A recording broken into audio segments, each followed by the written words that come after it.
Masyarakat Kota Palembang ternyata masih banyak yang belum melakukan perekaman Kartu Tanda Penduduk Elektronik atau EKTP hingga pertengahan Agustus 2016. Sebanyak 4,5% atau 51.000 warga belum melakukan perekaman EKTP. Menurut Kepala Dinas Kependudukan dan Catatan Sipil Palembang, Ali Subri, yang ditemui Selasa 23 Agustus 2016 mengatakan, sejauh ini hanya 95% atau sebanyak 1.021.250 warga telah memiliki KTP elektronik atau EKTP. Pihaknya menargetkan pada 30 September, 98% warga Kota Palembang sudah melakukan perekaman EKTP. Dan untuk mencapai target tersebut, pihaknya telah menyiapkan program perekaman mobile seperti melakukan penyisiran warga yang tinggal di daerah pinggiran untuk melakukan perekaman EKTP dan melakukan koordinasi dengan kecamatan terkait.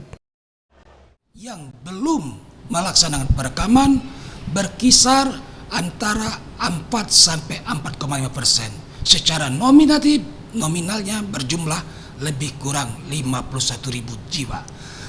Harapan kita per tanggal 30 September khusus untuk Kota Palembang bisa mencapai kisaran 98% ke atas.